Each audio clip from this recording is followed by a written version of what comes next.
Hi, everybody. Welcome back to the Stimulating Stuff podcast. I'm your host, Rich Vogel. Let's jump right in today. Here is part 2 of my interview with entrepreneur and medtech leader, Logan McKnight. Enjoy.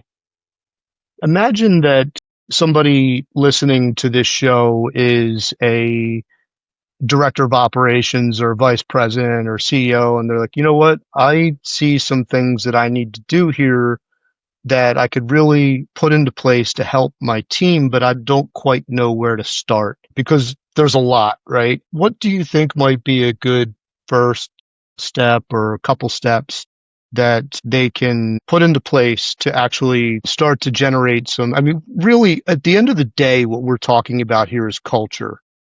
Yeah, It's 100%. a, yeah, it's a culture of inspiring people, of mentoring people, of building teamwork that actually builds a strong company. And I think a lot of that gets lost in the mix. Yeah, what are your thoughts? Um, I mean, another shameless plug is like honestly hire a consultant.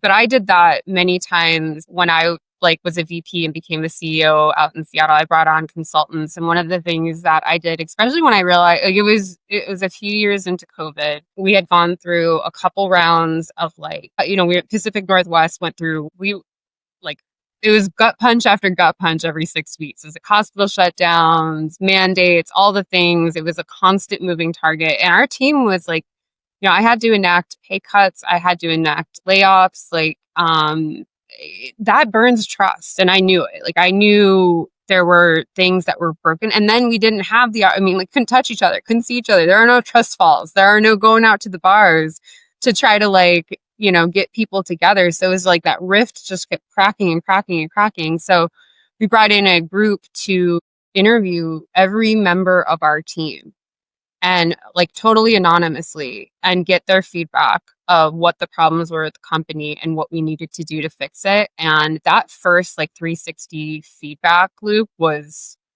so important. And honestly, I used to do that as a manager. I used to send out like a Monday or Survey Monkey form to like people and be like, give me your, like, how am I doing? Like whether it was company mandated or not. I just did it because I was like obsessed with like my own development and how I was doing and having people have a safe space that they could speak up. But that feedback I think was like the first thing. And then once you know the problems and you put together the strategy, you got to get buy-in from your team, right? Like you talk to them. Don't say, here's a strategy we came up with. Like come to them and say, hey, like a CEO town hall, right? Like you can talk back to me too. Like I'm going to roll out what I think will work. What's your guys' feedback on it? And then pull them, ask them. You might not get them speaking up on a call. That's pretty natural, but like get the feedback, the pathways to get the feedback. And then once you got the plan, like people are bought into it because it's their plan too. It's not just your, plan is the knight in shining armor going to save your team. Like you built it with them, with their feedback, and then your ideas, and then their ideas. And even if their particular idea doesn't get put into the action plan, just the fact that you cared enough to talk about it and to like put it into action creates a culture in my mind. Like I think that's extremely time consuming, but man, it was like a hugely impactful way of shifting and course correcting the culture. I love that. It's a really good point. It makes me think about how and why so many companies screw up mergers and acquisitions. Because my experience, here's what happens. You bring in all of the employees from the acquired company, and Hmm. some suit walks out that nobody knows and nobody trusts. And they want to talk about how great the company is that just bought your company and how happy they are to have you. And it falls on deaf ears because everybody's like, I don't trust this dude or this No. woman. Right. And it shows in my mind a real transparent lack of empathy because you're not doing anything to establish trust with this new company. Yeah. Now, you could come out and say something like, listen, I want to be really honest with you. I know that you are skeptical of me in this company. We just purchased your company and you probably don't trust me. And that's okay. We don't know each other. Frankly, if we're being honest, we might not trust each other, but let's earn each other's trust. Let's start there. I've never heard anybody have even remotely that conversation. Some dude comes out in a suit and he's like, let me tell you how happy I am to have you and how great our company is and why you're going to be successful. And it's all horseshit. Yeah. And everybody walks out thinking, well, um, don't trust that guy. Don't trust that gal. And you can't build from there except you're building on a foundation of lack of trust. Yeah, I mean, a foundation of like, you guys are here and I'm here, right? I think that was like also just an in general message that I got a lot in my career, especially like when I got up to like the CEO seat. And I don't know if you've gotten this like as you've been in the CEO seat now. It's like your executive presence is supposed to be you never admit weakness, you never ever admit you made a mistake. And it's like, to me, those were such core like moments of trust building with my team. In fact, I was one of the things I'm posting about it tomorrow is something, or I guess if this episode comes out, but right. It's something that happened during COVID with my team. We had to enact another pay cut. And the first one we did, my team gave me the feedback of, like they voted, they helped me get to the point of like, here's what we need to do. How are we going to get there? They helped me put it together to get there. We were supposed to have a 10% pay cut for 6 months. We lifted it after 4, which was awesome. A year and a half later, we were just getting hit again and again, and we had to do another one. But the message I got right after I lifted the pay cut or even during it from a lot of people were, hey, this isn't fair. Like this team out in Eastern Oregon is busting their rear end and like we aren't doing anything, or vice versa. Like we're bringing in all the revenue and this group isn't doing anything, and like nobody could travel, right? It was just a perfect storm of division. So I thought, well, I don't want that. This next pay cut, what I'll do is I'll do it quota based. So whoever covers the less amount of cases gets the biggest cut. Holy shit, was that the wrong move? Like I talk about it often with my team. I thought I had solved every problem. But the reality is like, even the people who complained that it wasn't fair, once it was there, I think they saw, even if they were working more, like they didn't want to they saw it as taking away from their other members of their team. They're like, if I'm covering more cases, I'm taking someone's paycheck.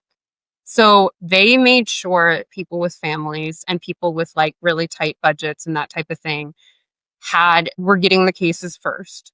And then they were divvying it up amongst themselves. So what I basically did was really unified my team against me. And then also the solution that we needed to try to do cost savings didn't end up doing anything because they stratified it through the way they scheduled. And I wasn't going to take that. I mean, yes, we made it work and we figured it out. But like, I talked about it often, how like that whatever was going on with our trust, when I talk about trust being broken, like it was worse. And I openly addressed it like, hey, I made the wrong call. I'm sorry I didn't talk to you guys beforehand. And everyone said, we wish we would have just done the same thing of just taken the straight pay cut for everybody across the board. And that's another thing, like, I think a lesson as a leader is like, you have to realize like, a lot of people are going to put their blame on you as a leader one way or another, or like they're not happy, and like you have to be able to shoulder that. You're never going to make everybody happy, but if you listen to them and try to do right by your team and live to your values, like I said, like it's a lot easier versus this like, I'm going to try to make everybody happy and solve every single problem on my own. And I just look back at like the good intent, like the path to hell is paved in good intentions. And that's exactly what I did. Was like, I thought I was solving the problem. And also I thought, I don't want to stress them out again by like having them have to think about this or talking about it. I'll just make the decision and take the stress like off anybody else and just put the onus on me. Like I said, just wrong move. Like just, my team, and for better or worse, my team let me know, like, we wish we would have just done this, and lesson learned for me. Like I will always advocate for including especially your leadership team. Like if you're an upper leader and like you have managers, they're not children. Like even if they are in their 20s, even if they are like they have real responsibilities. They are covering surgeries every single day and they're making sure their team of whether it be 2 or 20 get to where they need to go. They are not kids. Do not treat them like kids and include them in these decisions and talk about the real problems that are going on like with the company and the industry. And I think people will be really surprised and impressed like how their leadership team and how their team in general shows up when you share that, like you said, the level of vulnerability. Like feel like we got it. That's how you earn trust, right? Like you got to take the wall down somehow. I cannot overstress how important this is. And I really genuinely believe that a core, if not the core characteristic of a good leader is exactly that. I mean, boil it down to one word, it's accountability. But Hmm. that means being vulnerable. It means admitting when you make a mistake. It means not showing or not pretending that you're superhuman or that you don't have some weaknesses or something like that. I know when somebody comes to me and says, you know what, maybe I complain about something and say, you know what, I made a mistake here. I could have done this differently. That builds trust unlike anything else that you could possibly do. Because now I know that this person is genuine. Yeah. And, you know, if you're a leader that is like, you know, constantly engaging in bravado and, you know, doesn't believe in admitting mistakes or sharing weaknesses, there's 100% guarantee you that nobody that reports to you trusts you. Yeah. I mean, 100%. You know, you look at like the people who I admire as leaders, like Richard Branson and like, you know, Simon Sinek, like they're very open and very vulnerable about like what leaders should be. You know, I'm gonna like feel like this is my soapbox, but it drives me crazy how there are all these books on leaderships and there are all these TED Talks on leadership. And like the principles are very simple. It's like it's not the golden rule, it's the platinum rule. You treat others how they want to be treated. But leadership doesn't do it. They just don't. They everybody, you know, reads the things and like how to be more efficient, but like they forget the people part. And like if you can nail the people part and get trust with your people and get them all like sharing the values, sharing the vision, and like rowing the same direction, like there's something really special that happens when you do that. Like you don't need to enact like this crazy hybrid. Okay, well, if you do this many cases at the end of the month, you get a $20 gift card to Starbucks. And oh my, you know what? I think this is going to fix like our attrition problem. Like, sorry, it's not going to work. Like, it's hard work creating culture. It's hard. It's even harder work fixing culture and repairing trust. Absolutely. Here's my nerd moment here. I'm an avid reader of Harvard Business Review.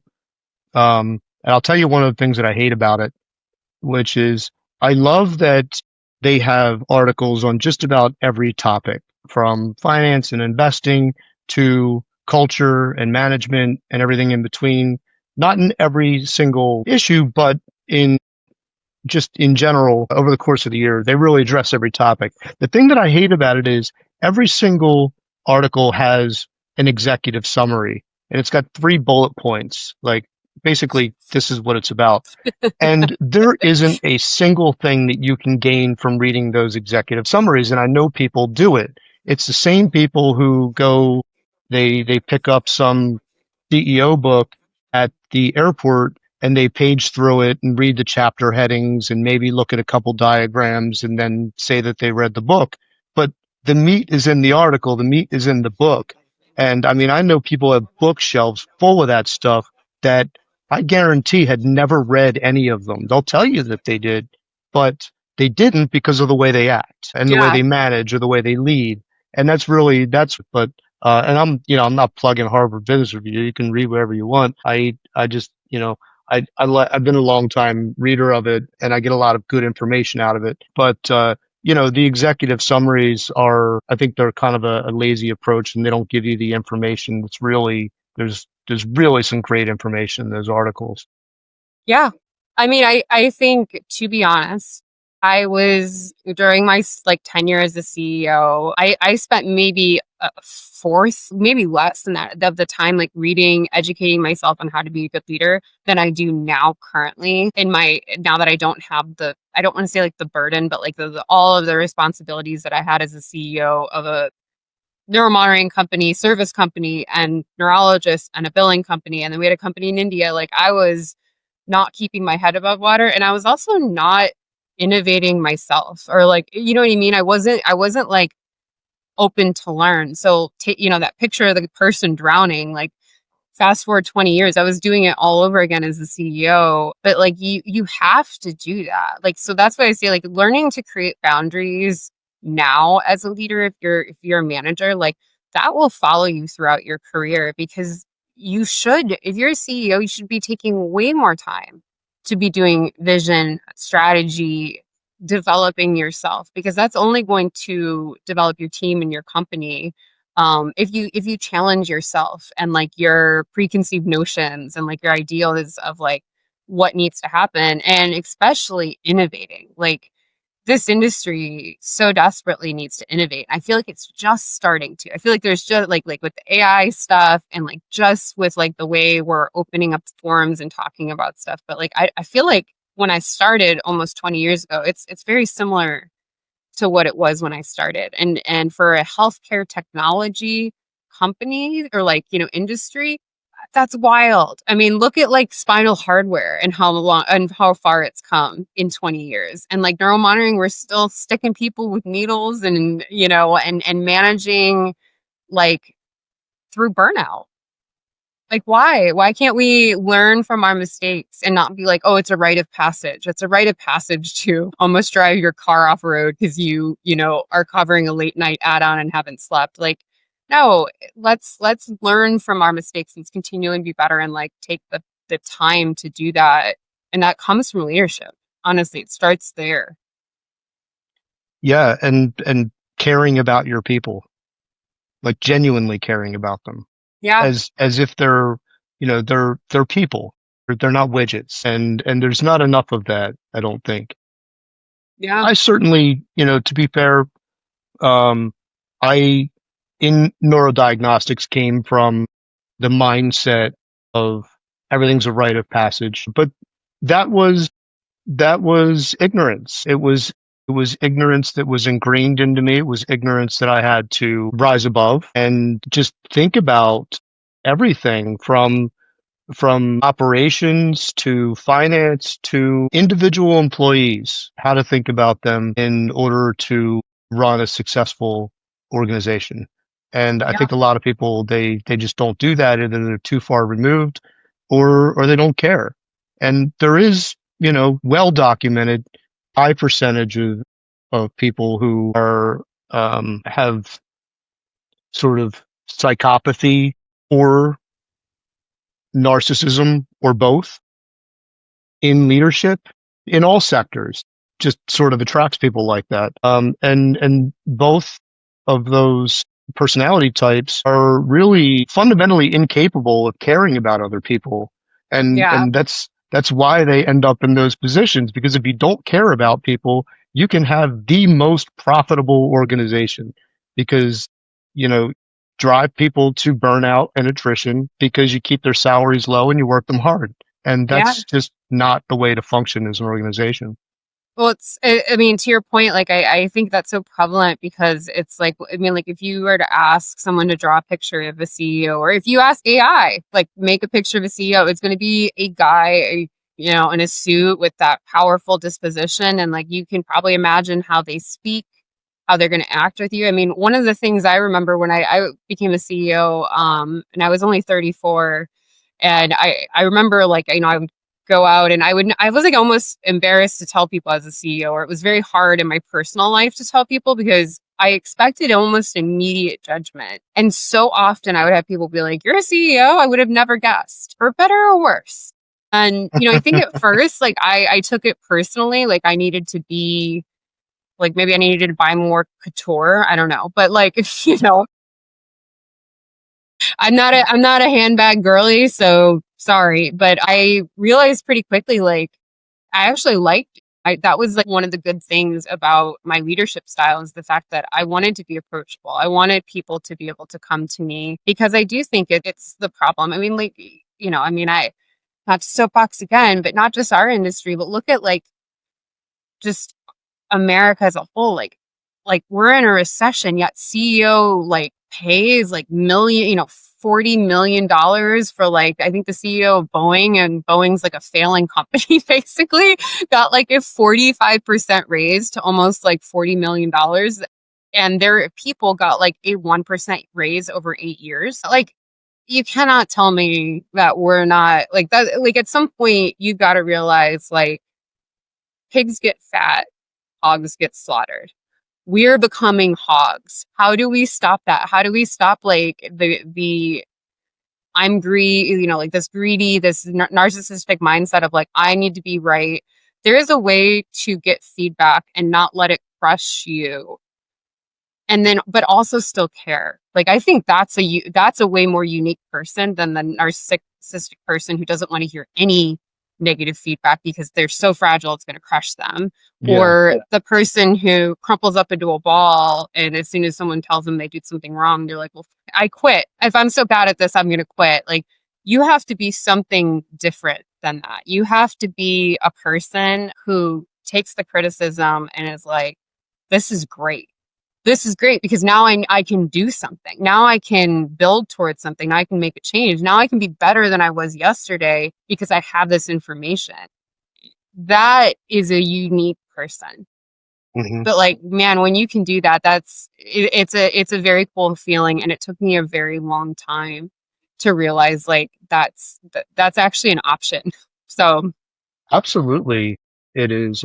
That's I think when I joined your last leadership seminar that you had, which I really mhm. enjoyed, by the way, and I was like, oh my God, I gotta have Logan on the show, right? One of the things that I asked was really around that topic, and I did it for two reasons. One is I was genuinely interested, and two is I wanted to start a conversation because sometimes people, they join, but they don't want to be the first to ask a question, right? To seem dumb. So I asked a very vulnerable question. And, it had to do with criticism, which is something that over the last, couple of years, I've transparently struggled with in different ways. I think if somebody knows me and they're a genuine person and they have some constructive criticism, I'm 100% on board. Like, let's talk about it. That's awesome. It makes me better. But it's really when somebody is just sort of intends to cause pain by going behind your back and spreading lies about you. And I'm Mhm. just like, how do I deal with this? And I'll tell you that I was back in Philadelphia last weekend, right? And a lot of my friends were talking about this New Heights podcast, which is the Kelsey brothers from football. I'm sure, some people have probably heard of it. So I went to This listen to, Taylor Swift person, well, I went to listen to that episode because I was curious. I mean, it had like, what, 100 million watches in 24 hours or something like that. Yeah. I That's think all her you need to do, last, by the way. You just need to get T Swift on your podcast. oh my God. Yeah, like I mean, I don't know a single song of hers, but I was intrigued. And, you know, the last time that she released a song, within 24 hours, 1 in 6 people in the world listened to it. It had 1.5 billion listens in 24 hours. Like, holy shit. So I wanted to listen to this. And she said something that was really interesting to me. It's kind of a loose quote. So I'm going to quote Taylor Swift here.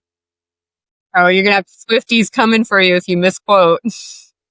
Well, I'll keep the spirit of it anyway. And I think it just shows her absolute brilliance. And I mean, so many things that she does seem brilliant to me. But she, they were talking about how she deals with social media and just the media in general, and people attacking her and like saying things about her, like that she's pregnant or that she's like engaged, or, all this stuff. And she said something to the effect of, my time and my attention, I consider to be a luxury item. Not everybody can afford it, And she went on to say that, you know, if, um, if somebody hasn't invested in her time and money, I'm sorry, her time and attention, right? They haven't given that investment to her, then she's not holding any capital to care about Yeah. what it is they have to say. And I sat and thought about that because I was sitting on a plane listening to this, right? And I sat and thought about it for a while. And I was like, you know what? Fuck all those people that have anything negative to say about me that don't know me or that do know me and want to lie about me. They've not given me any investment and I hold no capital in caring what it is that they have to say. So instead of going around and trying to clean up people's messes and, worrying about my reputation because of some dickhead, right? I'm just going to be like, I don't care. My time Yeah. and attention is a luxury item and I'll focus it on the people who are invested in me Yeah. and whose capital I hold in my time and my energy and my interest. So, sometimes somebody just says something that really resonates with you. And in this particular context, it was Taylor Swift. Pretty sure she doesn't listen to this podcast, but if she does, thank you. That's aspirational, right? That the Kelsey brothers and Taylor Swift are listening to stimulating stuff right now. Honestly, I'd be worried about any one of them if they did. Man. Yeah, I mean, it's funny. As soon as you said the podcast, I almost was like, I wonder if he's going to bring up this quote because I did hear about that too, and I love it. I love it so much because, to be honest, like before I put myself out there, like I started this idea to coach and consult, and right when I like left my company. And I put up the website. I think I like did 2 posts on LinkedIn that were very formal. And then and I only did it through my company's page. And then I was like, okay, now I wait, right? Like now I wait for the people to come. And then nothing happened. And I went and I got another job. And after a little while, I realized like, I really want to do this. I still had people coming to me. I really believed in it. And I was like, but I honestly didn't know if I had the strength to deal with what people thought. I kept thinking, oh my God, what if I put out something and it's cringy, or like people are like, who is she? Why does she think she can do this? What does she have and then I read Let Them by Mel Robbins. And if nobody, if you haven't read that book or listened to it, I listen to a ton of books because I have terrible ADHD. But I get so much from that. That book is amazing. It basically, to your point, is the fuck them. Do what you're going. Mm. Why would you let anyone else rob you of your happiness? Why would you let anybody else rob you of what you are supposed to be doing? Where if you know your, like I said, if you know your values and you know you're trying your best, like you can sleep really well at night, regardless of what people are saying, because like that's your truth and you know that. And, for me, I knew, I mean, I'm like, I'm going to be really bad at this. I'm going to try to build a company on my own that's, based on something I'm extremely passionate about, but I have no experience. Like I haven't worked for Deloitte. I haven't, you know what I mean? Like I'm not an HR leader. I haven't gone through a certified coaching program. I just believe in these principles. And I know people are going to say things, but you know what? Like I'm getting enough people coming to me grateful for what I'm putting out there, and then the conversations and the solutions we're putting out there, that like this is the momentum I needed. Even if people come to me and are like, people aren't going to pay for this and companies aren't going to do this. I get that. I get that a lot, but I believe that there's a tide turning. And I believe so much with conviction that this is how you should operate and companies should treat people, that I'm going to just keep doing it until it succeeds. And I think like that's almost the mindset you have to have about yourself, is like, if you fail, you're not a failure. That just comes with life. Like that comes with you being brave and doing something that you're not good at. Like that's true bravery, is putting yourself out there publicly and challenging, yourself. Like just got to go do it. And everybody else who has anything negative to say, because at the end of the day, like They're not in your corner. And that is way more about them than it's ever going to be about you and what you're doing. Like if they have anything negative to say, unless you are actively like, kicking them or something, or just, Yeah, yeah. actually hurting them, that's way more about them. And you can't fix them. All you can do is focus on you and what you're doing. So just like let your energy flow that direction and forward. That's just where it's got to be. So I love that. Your energy is your Birkin bag. I absolutely agree. And just to piggyback off of something that you said, I recently heard Mel Robbins on a podcast, not hers, but somebody else's. And my wife listens to her podcast, and I overhear it, and I actually started listening to it. I really like the message that she has. But when it comes to the book that just came out, I have not read that yet, but I heard her summary of the book in talking about it on this podcast, Let Them, and it's very intriguing. It's a very strong, empowering message. And I think if this is something that anybody who's listening is struggling with, that's a really good place to start, is to check out that book, or at least check out her podcast and some of the messaging around the Let Them movement. I think it's so genuine. Like when I think about Sheryl Sandberg and her Lean In movement, Yeah. not quite as powerful, not quite as convincing, but this Let Them, I think this is a real movement, particularly in the context of the world that we live in, where people feel empowered and emboldened to anonymously attack other people, particularly online. And how do you deal with that? Let them. Just let them. Yeah. Let me handle it differently. Let Yeah. me just continue to do the right thing, continue to embrace my values and move forward, and let them talk their shit. So Yeah. No, I love it. I totally agree. I mean, I think that that's the shift that has to happen. And I remember I brought two people onto my team a year ago, a quick story, and they knew each other and they did not like each other, and they came on my team and everybody was well oiled. This was before COVID, and like, they take care of each other. And then these two would actively do things to talk shit, to like not give each other breaks, to if and there was an add-on and the person needed electrodes, like the other person would just leave the hospital. Like it was so bad that I had to meet with them individually, and I was like, are you this person? Are you this person? Are you a person who doesn't give breaks? Are you a person who might endanger a patient by not like giving your teammates by? And they're like, no, but that person. Well, but I don't care. I don't care what that person did to you, because it's making you a bad person. You are justifying your actions and your behavior.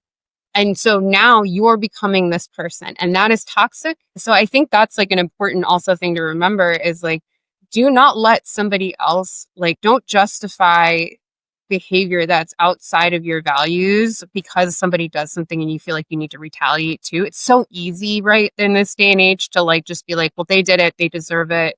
Like, you know, I'm a personal believer in karma. I think that comes with, that's a T Swift thing too. So karma is going to show up. But yeah, that's, I think if like a takeaway, you're right, like from this, maybe be like, just take care of yourself, let them, and like, and act in your own values. Like just don't, even if you see other people and maybe you see people beating each other up, like other managers, or like, you're like, my manager was rough. Like, stop the cycle. Somebody has to step up and stop the cycle. And if you know something is wrong in your heart and a behavior pattern isn't good, stop the cycle. Like, just you be the person who does it. No matter how challenging it is, that you would be so grateful that you stood up for yourself and your values and you just stood your ground. I love that. And I think that's a really good message for us to end on. I know we've been talking for a while. Well, this has been a great conversation. I'm so happy that you joined me. I want to have you back on. I mean, I think that we could just talk for hours. And I think that your message is so empowering. And I love what you're doing to develop other people. You're clearly invested in making this a better world, making people better managers. And those are the types of people that I choose to surround myself with. Exactly, exactly you. So thank you so much for being on the show. Thanks, Rich. This was awesome. I'm so grateful, and I hope people took away something that like lifts them up today, and like they realize like they can do it, and they can, you know what I mean? Like this, I think this is what we're here for. Like we got to help each other out. So yeah, I'm really grateful. I'm excited to see where this goes. Okay, that's it for today. Thank you so much for listening. You can submit your questions and comments to the Rich Vogel subreddit or via email to stimulatingstuffpodcast@gmail.com. I always love hearing from you. I'm Rich Vogel, and that was Stimulating Stuff.